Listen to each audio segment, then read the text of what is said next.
Yemen अगर अस वनो कशिर पट कि लम लम पास गमित नकल चोरी का, पैसे का, रिश्वत का ऐसा कोई केस सामने नहीं आया है। सबसे कम परफॉर्मेंस अगर देखने को मिली है वो कश्मीरी सब्जेक्ट में है, जो 85% का है। कल Jammu Kashmir board of school education के जानिब से 10वीं और 12वीं जमात के नताइज सामने आए। सबसे पहले तो ये बात समझनी अहम है कि पिछले कई सालों से सेशन अलग था, यानी मार्च सेशन हुआ करता था, लेकिन इस बार नवंबर सेशन कर लिया गया था। और जब नवंबर सेशन हुआ तो वक्त काफ़ी कम मिला। वक्त कम था तो इसके चलते बोर्ड ऑफ स्कूल एजुकेशन की तरफ से बच्चों को रियायत भी दी गई। 15% तक सिलेबस में रियायत थी, जिसकी वजह से काफ़ी सारे ऐसे बच्चे थे जो काफ़ी खुश थे, और कई सारे बच्चों ने ये बात भी कही कि इसकी वजह से उन्हें काफ़ी हेल्प भी हुई। लेकिन जब रिजल्ट सामने आता है, सबसे पहले अगर 10वीं जमात की बात करें, जब रिजल्ट सामने आता है और उसके बाद हमारे पास एक गैजेट आता है जिसपे बच्चों के रोल नंबर के आगे उनके मार्क्स, उनके नंबर लिखे होते हैं। ग्रेडिंग सिस्टम कर दी गई है, यानी अब ग्रेड्स के हिसाब से रखा जाता है। एक ब्रैकेट है जो A1 में आता है, दूसरा ब्रैकेट है जो A2 में आता है, और उसी के साथ साथ ये ग्रेडिंग सिस्टम चलता रहता है। लेकिन अगर 10वीं की बात करें तो बोर्ड ऑफ स्कूल एजुकेशन की तरफ से जो गैजेट सामने आता है उसमें स्कूल वाइज डिस्ट्रीब्यूशन नहीं की गई होती है। ये इंटरेस्टिंग बात है, इसे आप बड़े गौर से समझें और सुने कि इससे पहले जब गैजेट सामने आता था तो स्कूल वाइज डिस्ट्रीब्यूशन की जाती थी, यानी हर स्कूल का नाम होता था और उसके बाद जो बच्चे स्कूल में तालीम हासिल करते हैं, जो एग्ज़ाम में जिन्होंने शमूलियत की होती है, उनके नाम दर्ज होते थे। तो इससे एक अंदाज़ा किया जाता था कि प्राइवेट स्कूल के कितने बच्चे हैं, वहीं गवर्नमेंट स्कूल से कितने बच्चे शामिल हुए हैं। और उसके साथ साथ एक कंपैरेटिव एनालिसिस किया जाता था कि सरकारी स्कूल में पास परसेंटेज कितनी है, वहीं जो प्राइवेट इदारे हैं उसमें पास परसेंटेज कितनी है। लेकिन इस बार या पिछले कई बरस से अगर देखें, कुछ साल ऐसे गुजरे हैं जहां 10वीं के जो नताइज सामने आते हैं उसमें कंपैरेटिव एनालिसिस करना काफ़ी मुश्किल हो जाता है, क्योंकि स्कूल वाइज डिस्ट्रीब्यूशन या स्कूल वाइज गैजेट सामने नहीं आता है। लेकिन इसके बरक्स अगर 12वीं जमात की बात करें तो 12वीं जमात का जब रिजल्ट आज सामने आया तो उसमें गैजेट जब सामने आया तो स्कूल वाइज डिस्ट्रीब्यूशन की गई थी। क्योंकि अगर हम देखें तो सेकेंडरी लेवल तक बच्चे अक्सर और बेशतर प्राइवेट इदारों में पढ़ते हैं। कई सारे बच्चे जो बाद में कई सारी वजूहात के बिना पे सरकारी स्कूल को चूज करते हैं 11 और 12th क्लास में, जिससे सरकारी स्कूल्स की पास परसेंटेज बढ़ जाती है। लेकिन ये परसेंटेज छुपाने के लिए या इस कंपैरेटिव एनालिसिस को न दिखाने के लिए गैजेट को इस तरीके से मॉडिफाई किया जाता है कि आपको काफ़ी मुश्किलात का सामना करना पड़ता है अगर आपको कंपैरेटिव एनालिसिस करना पड़ेगा। तो ये कहीं ना कहीं एक एरिया ऑफ कंसर्न है, क्योंकि इससे पहले हम देखते थे कि 10वीं जमात के भी जब नताइज आते थे, गैजेट आता था, तो उसमें भी एक कंपैरेटिव एनालिसिस इंसान कर सकता था प्राइवेट और सरकारी इदारों में। लेकिन इस साल की पास परसेंटेज काफ़ी बेहतर है। अगर हम बात करें नताइज की तो Jammu Kashmir board of school education की तरफ से जो 10वीं और 12वीं के रिजल्ट सामने आए उसमें न सिर्फ कश्मीर डिवीज़न बल्कि जम्मू के विंटर जोन से भी बच्चे शामिल थे।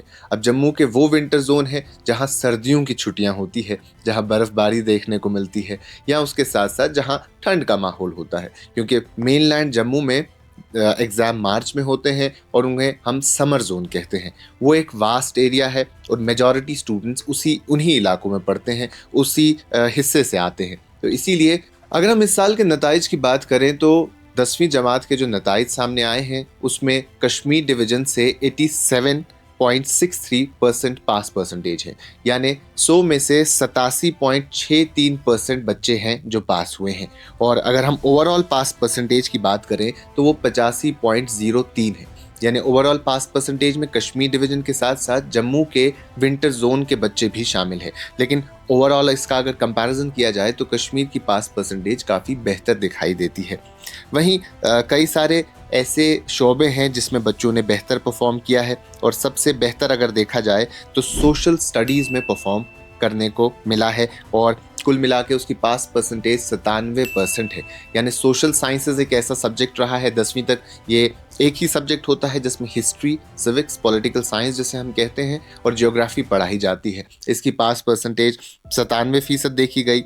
वहीं उसके साथ साथ अगर हम बात करें तो उर्दू में भी बच्चों ने काफ़ी अच्छा परफॉर्म किया है। 96% रिजल्ट उर्दू का भी आया है। ओवरऑल कश्मीर में या पीर पंचाल रीजन में, चिनाब वैली में उर्दू बोली जाती है, उर्दू पे दस्तरस है, उर्दू समझी जाती है और वो चीज़ इन नताइज में देखने को मिल रही है। कुल मिला के 96% बच्चे हैं जिन्होंने उर्दू में सक्सेस हासिल की है। वहीं अगर उसके साथ साथ हम बाकी सब्जेक्ट्स की बात करेंगे तो अंग्रेज़ी में 93% सक्सेस रेट देखने को मिली है। उसके साथ साइंस और मैथमेटिक्स एक एरिया ऑफ कंसर्न रहता है, क्योंकि कई सारे ऐसे बच्चे होते हैं जिनके लिए साइंस या मैथमेटिक्स एक डिफ़िकल्ट सब्जेक्ट होता है 10वीं तक, लेकिन क्या करें, पढ़ना पड़ता है, मजबूरी है। 10वीं तक आपको साइंस और मैथ का दामन नहीं छोड़ना है और साइंस और मैथ पढ़ना ही पढ़ना है। लेकिन इतने भी ख़राब नताइज नहीं है।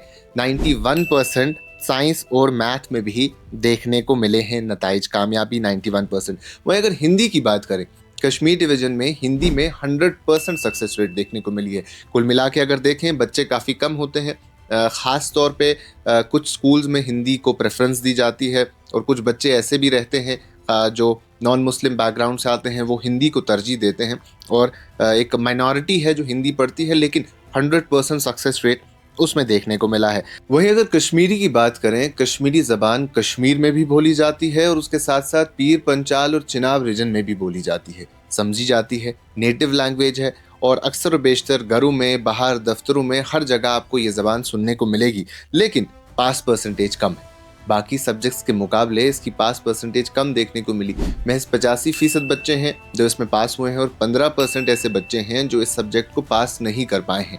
अब महज का लफ्ज़ मैंने इसलिए इस्तेमाल किया क्योंकि ये ऐसी ज़बान है, ऐसी लैंग्वेज है जो बड़े आराम से हम यहाँ बोलते हैं, हमारे कानों को सुनाई देती है, लेकिन जब लिखने की बात आती है उसमें कहीं ना कहीं चूक जाते हैं। कुल मिला के अगर कश्मीर की बात करें तो 69,525 स्टूडेंट्स, यानी कश्मीर डिवीज़न से ऑलमोस्ट 70,000 के आसपास बच्चे थे जो इस एग्जामिनेशन में शामिल हुए और उसके साथ साथ 60,927 ऐसे हैं जिनको कामयाबी हासिल मिली है और 8,586 बच्चे ऐसे थे जिन्हें कामयाबी देखने को नहीं मिली है, जो किसी न किसी वजह से इस एग्ज़ाम में कामयाब नहीं हो पाए हैं।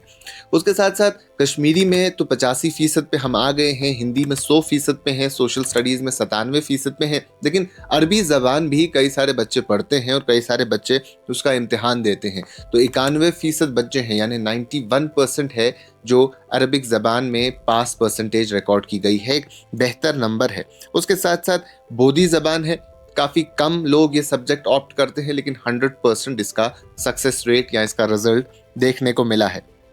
उसके साथ जो शुरू में हमने जिक्र किया था कि इस बार ग्रेडिंग सिस्टम होता है, कुछ बरस से ग्रेडिंग सिस्टम है। इसमें अगर देखा जाए तो कई सारे बच्चे मार्क्स के बुनियाद पे तो टॉपर्स बन जाते हैं, लेकिन अगर ग्रेडिंग की बुनियाद पे देखें तो एक परसेंटेज का ब्रैकेट रहता है और वही परसेंटेज ब्रैकेट वाले A1 ग्रेड में आते हैं, A2 ग्रेड में आते हैं और उसी के साथ साथ ही ग्रेडिंग सिस्टम चलता रहता है। कुल मिला के अगर देखें 15,596 बच्चे हैं जिन्हें A1 ग्रेड हासिल हुआ है, 12,037 बच्चे हैं जिन्हें A2 ग्रेड हासिल हुआ है। वहीं कई ऐसे बच्चे भी हैं जो ग्रेड D में आए हैं लेकिन उनका नंबर काफ़ी कम है। महज 6 बच्चे हैं यमन अगर अस वनो कशिर पट कि लम लम पास गमित, तो महज 6 बच्चे ऐसे हैं जो ग्रेड डी में आए हैं लेकिन पास हो गए हैं। पास परसेंटेज जो बोर्ड ऑफ स्कूल एजुकेशन की तरफ से तयशुदा थी उस पास परसेंटेज को उन्होंने अचीव किया है।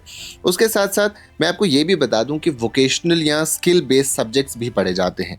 कुछ ऐसे सब्जेक्ट्स जो अगर देखा जाए जैसे रिटेल है उसमें पास परसेंटेज 95% रिकॉर्ड की गई, IT या ITES में 93%, 93% रिकॉर्ड की गई है, इलेक्ट्रॉनिक्स एंड हार्डवेयर में 94% है, टेलीकम्युनिकेशन में 93% है। उसके साथ साथ कुछ ऐसे कोर्सेज भी हैं जिसमें प्लम्बिंग है, एग्रीकल्चर है या ऑटोमेटिव है, वो 90 से 94% के इस रेंज में देखने को मिले हैं। तो अगर 10वीं जमात के नताइज को ओवरऑल एनालाइज किया जाए तो लड़कियां बेहतर परफॉर्मर्स रही हैं। कुल मिला के 19 ऐसे बच्चे हैं जिन्हें 500 में से 500 नंबर आए हैं। जिन दिनों हम 10वीं जमात में पढ़ा करते थे तब एक चीज़ बड़ी आम थी, जैसे कहा जाता था कि अगर आप कितनी भी मेहनत करेंगे लैंग्वेज सब्जेक्ट में कभी पूरे नंबर नहीं आ सकते। लेकिन वक्त बदला है, हालात बदले हैं, शायद पढ़ाई का लेवल भी बदला है और अब कहा जाता है कि आप हर सब्जेक्ट में 100% नंबर ले सकते हैं। वो इस बार 10वीं जमात में इन बच्चों ने साबित कर दिया जिन्होंने 500 में से 500 नंबर हासिल किए हैं। उसके साथ अगर डिसिप्लिनरी और एडमिनिस्ट्रेटिव इरेगुलरिटीज़ की बात करें, क्योंकि जब भी 10वीं जमात 12वीं जमात या कोई भी ऐसा इम्तिहान हो उसमें पेपर बदली का, नकल चोरी का या एग्जामिनेशन कैंसिल होने का या सस्पेंशन की बात भी सामने आती है। तो क्या इस बार ऐसा हुआ है, वो चीज़ भी समझना ज़रूरी है। लेकिन बताया ये जाता है कि इस बार कुछ खास इरेगुलरिटीज़ देखने को नहीं मिली हैं। सिर्फ 8 एग्जामिनेशन कैंसिल हुए हैं। 4 ऐसे कैंडिडेट हैं जिन्हें 1 साल के लिए डिस्क्वालीफाई किया है। ये नंबर 4 ही है, लेकिन ऐसा होना नहीं चाहिए कि उनका 1 साल ज़ाया हो गया, यानी ये वाला साल भी उनका ज़ाया हो गया और अगला साल भी उनका ज़ाया हो गया। वो एग्ज़ाम नहीं दे सकते हैं, एग्ज़ाम में नहीं बैठ सकते हैं। वहीं 36 सब्जेक्ट कैंसिलेशंस भी रिकॉर्ड की गई है। लेकिन कुल मिला के अगर देखा जाए, एक बेहतर एग्जामिनेशन का माहौल था। कोई केस अनफेयर मीन्स का नहीं आया है, यानी नकल चोरी का, पैसे का, रिश्वत का ऐसा कोई केस सामने नहीं आया है। अब 10वीं जमात के इन नताइज से क्या कुछ समझ आता है? इनसे ये बात समझ आती है कि इस बार इम्तिहान बेहतर तरीके से हुए हैं।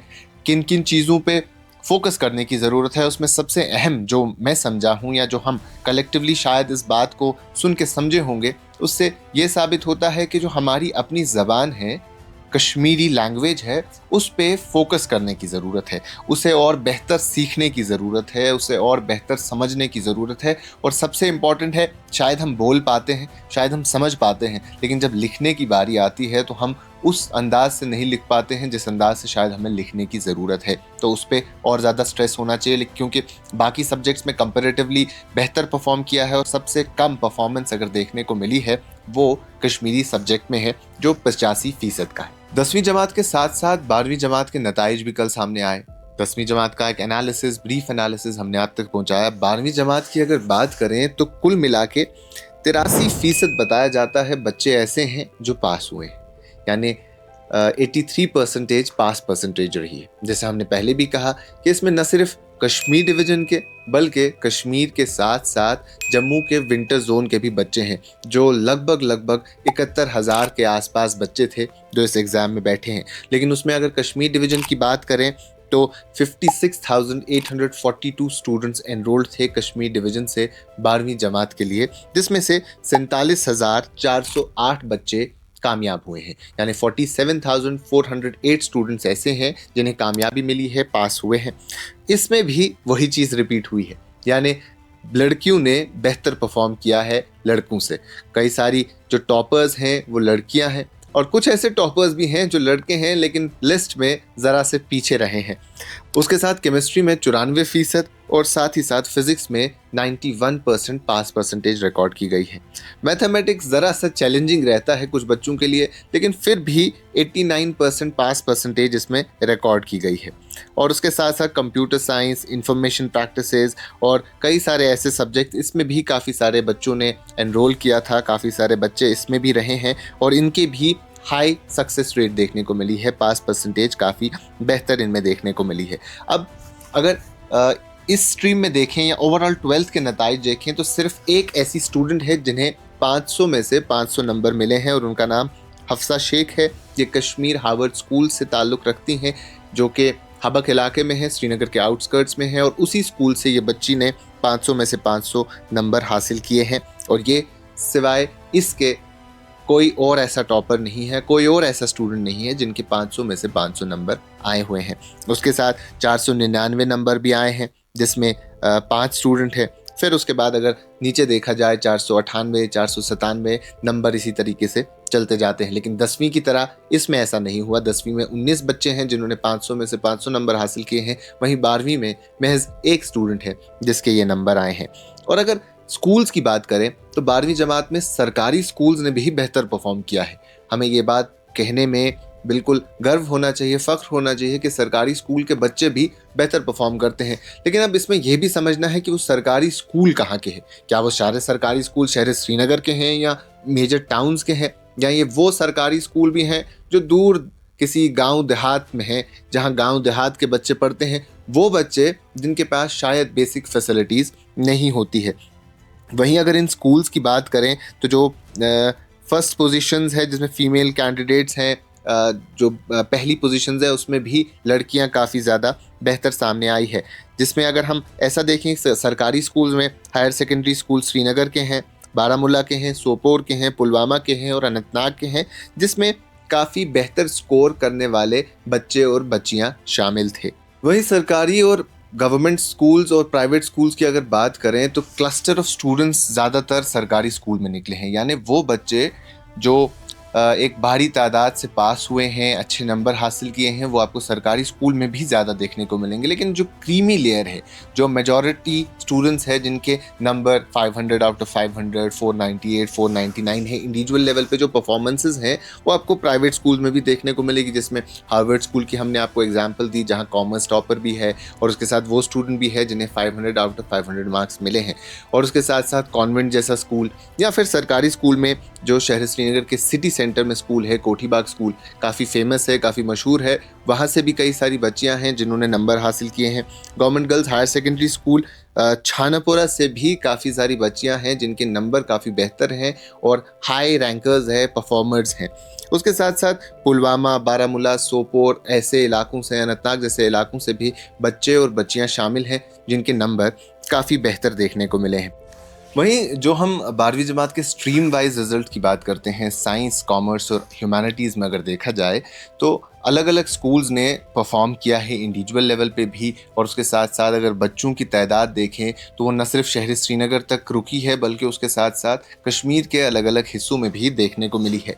ह्यूमैनिटीज़ सब्जेक्ट बच्चे कम पढ़ते हैं, लेकिन उसमें भी आपको टॉप परफॉर्मेंस देखने को मिलेंगे। श्रीनगर के कई सारे प्राइवेट इदारे हैं जहां से टॉप परफॉर्मर्स आपको इस सब्जेक्ट में देखने को मिलेंगे। शायद इस सब्जेक्ट को लोग नेगलेक्ट भी करते हैं। 10वीं के बाद अक्सर जब बच्चा ह्यूमैनिटीज़ पढ़ने की चाह रखता है तो कहीं ना कहीं कोई ना कोई, फिर चाहे वो फैमिली मेम्बर हो, रिश्तेदार हो, दोस्त यार हो, वो उसे दूसरी नज़र से ज़रूर देखते हैं। एक सौतेली माँ का व्यवहार जिसे हम कहते हैं वो किया जाता है। लेकिन फिर भी एक भारी तादाद ऐसी होती है जो ह्यूमैनिटीज़ पढ़ती है। हम जैसे लोग जो आज आपके सामने बैठे हैं तमाम तर वही हैं जो ह्यूमैनिटीज़ पढ़ के जर्नलिज्म की डिग्रियां करके आए हुए हैं।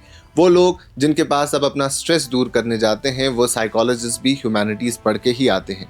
या वो लोग जो ज़िंदगी में हिस्टोरियन बनते हैं या पॉलिटिक्स में रुझान रखते हैं, पॉलिटिकल साइंस पढ़ते हैं, एजुकेशन फील्ड में कुछ बेहतर करना चाहते हैं, वो भी ह्यूमैनिटीज़ पढ़ के आते हैं। तो इससे कहीं ना कहीं ये समझने की ज़रूरत है कि न सिर्फ साइंस, मैथ्स या कॉमर्स जितना ज़रूरी है उतना ही ज़रूरी ह्यूमैनिटीज़ भी है। हमें अच्छे साइंटिस्ट, अच्छे डॉक्टर्स की ज़रूरत है, हमें अच्छे मैथमेटिशियंस की ज़रूरत है, हमें अच्छे AI डेवलपर्स की ज़रूरत है, हमें अच्छे अकाउंटेंट्स या चार्टर्ड अकाउंटेंट्स की ज़रूरत है। लेकिन उसके साथ साथ हमें अच्छे उन लोगों की भी ज़रूरत है जो ह्यूमैनिटीज़ फील्ड से ताल्लुक़ रखते हैं। वहीं अब सब्जेक्ट्स के हवाले से अगर बात की जाए तो उर्दू ज़बान काफ़ी सारे बच्चे पढ़ते हैं, उर्दू सब्जेक्ट काफ़ी सारे बच्चे ऑप्ट करते हैं, जिसमें 87% पास परसेंटेज रिकॉर्ड की गई है 12वीं जमात में। वहीं कश्मीरी, पर्शियन, अरबिक, पंजाबी और संस्कृत ने भी ऑलमोस्ट टोटल सक्सेस देखने को मिली है।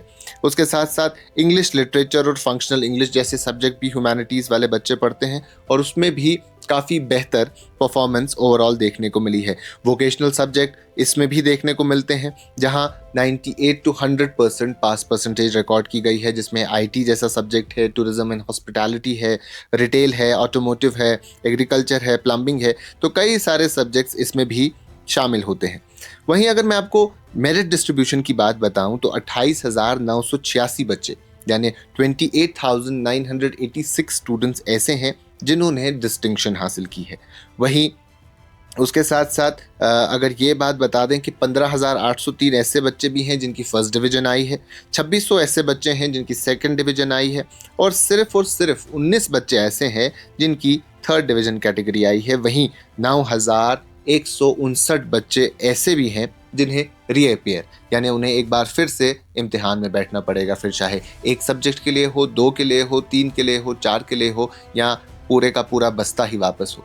कुछ ऐसे स्टूडेंट्स भी होंगे जिन्हें 5 के 5 सब्जेक्ट्स वापस देने पड़ेंगे और उनके लिए शायद कुछ वक्त बाद ही नोटिफिकेशन सामने आएगी और फिर उन्हें री एग्ज़ाम देना पड़ेगा। और कुल मिला के ये 16% बनते हैं, 16% ऐसे बच्चे जिन्हें री एग्ज़ाम यानी रीअपेयर होना पड़ेगा एग्जामिनेशन के लिए। और 12वीं जमात के बारे में भी यही बताया गया है कि ओवरऑल इस बार जो एग्ज़ाम है वो बेहतर तरीके से हुआ है, वहाँ किसी भी किस्म की कोई परेशानी देखने को नहीं मिली है और साथ ही साथ बेहतर तरीके से एग्ज़ाम कंडक्ट किए गए हैं। ये एक कंपैरेटिव एनालिसिस था 10वीं और 12वीं जमात का। ये एक एनालिसिस था जिसमें कहीं न कहीं आपको ये बात समझ आई होगी कि कहाँ पे हम लैग करते हैं या कहाँ पे बेहतर चीज़ें करने की ज़रूरत है। लेकिन यहाँ पे ये बात कहना काफ़ी ज़्यादा ज़रूरी है। जहाँ एक तरफ हम देखते हैं 85 से 88% बच्चे ऐसे हैं जो एग्ज़ाम में पास हुए। कई सारे ऐसे बच्चे हैं जिन्होंने 500 में से 500 नंबर लाए, 490, 495, 499 नंबर लाए। कुछ ऐसे बच्चे भी हैं जिसमें हमने कहा कि 12वीं में तकरीबन 16% ऐसे बच्चे हैं जिन्हें एग्ज़ाम एक बार फिर से देना पड़ेगा। शायद 1 नहीं, 2 नहीं, 3 नहीं, 4 नहीं, बल्कि 5 सब्जेक्ट फिर से देने पड़ेंगे। लेकिन वहाँ हमें ये बात समझनी भी ज़रूरी है कि शायद उनकी कोई मजबूरी रही होगी, शायद वो किसी न किसी परेशानी में मुब्तला रहे होंगे, शायद उनके इलाके में बेहतर एजुकेशन या तालीमी निज़ाम नहीं होगा, शायद वो स्कूल नहीं जा पाए होंगे या शायद उनकी फाइनेंशियल कंडीशन वैसी नहीं होगी कि वो एग्ज़ाम दे पाए। तो कई सारी वजूहात रहती है और उसके साथ साथ पेरेंट्स को भी इस बात को समझना काफ़ी ज़्यादा ज़रूरी है। जैसा कि आज एक बच्चे ने 10वीं जमात के एक बच्चे ने बड़ी खूबसूरत बात कही कि हमारे पेरेंट्स को भी ये बात समझनी ज़रूरी है कि उन्हें अपने रिश्तेदारों के बच्चों के साथ कंपेयर ना करें। हर एक स्टूडेंट की अपनी एबिलिटी होती है, हर एक स्टूडेंट का अपना एक स्ट्रॉन्ग पॉइंट होता है, एक स्ट्रॉन्ग होल्ड होता है, एक सब्जेक्ट ऐसा होता है जिसमें वो बेहतर करता है। कोई ज़रूरी नहीं कि कोई 500 में से 500 नंबर लाए तो वो एक बेहतर साइंटिस्ट बन सकता है। शायद 250 या 300 नंबर लाने वाला भी एक बेहतर साइंटिस्ट बने या 500 में से 500 नंबर लाने वाला एक बेहतर पेंटर बने, एक बेहतर आर्टिस्ट बने। सो यू नेवर नो कि कब किसकी किस्मत में क्या कुछ लिखा हो या कब किसका रुझान किसी तरफ चला जाए। तो अपने बच्चों को कंपेयर ना करें, जो अक्सर और बेशतर हमारी सोसाइटी में देखने को मिलता है।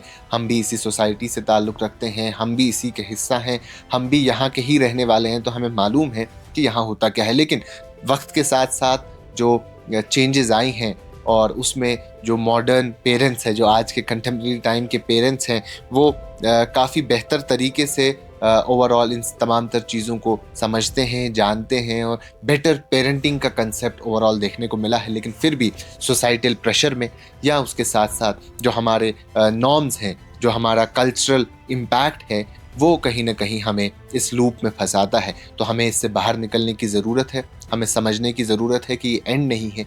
10वीं जमात में अगर कोई बच्चा फेल हो जाता है, किसी वजह से रह जाता है, 12वीं जमात में कोई बच्चा किसी वजह से रह जाता है, तो ये एंड नहीं है। वो कहते हैं ना कि गिरते हैं शहसवार ही मैदान जंग में, वो तिफल क्या खाक गिरे जो घुटनों के बल चले। क्योंकि अभी बहुत कुछ देखना बाकी है। ये तो शुरुआत है, ये एक बेस है। इसे आप और मेहनत से मजबूत बनाएं और मेहनत करें, अगली बार और स्ट्रॉन्गर आए। क्योंकि जो ज़ख्मी इंसान होता है वो और बेहतर तरीके से फिर हमला करता है। तो अगर इस बार आप गिरे हैं, और बेहतर तरीके से तैयारी करें, अगली बार और बेहतर तरीके से एग्ज़ाम लें, क्योंकि शायद अल्लाह ताला ने आपके रिज़्क़ में कुछ बेहतर ही लिखा होगा। क्योंकि जो भी होता है अच्छे के लिए होता है और इस बात को समझना काफ़ी ज़्यादा ज़रूरी है। वो फैज़ साहब ने कहा है ना कि दिल नाउमीद तो नहीं, नाकाम ही तो है, लंबी है गम की शाम मगर शाम ही तो है। तो ये शाम है, गुजर जाएगी और आने वाली जो सुबह होगी वो और रोशन होगी।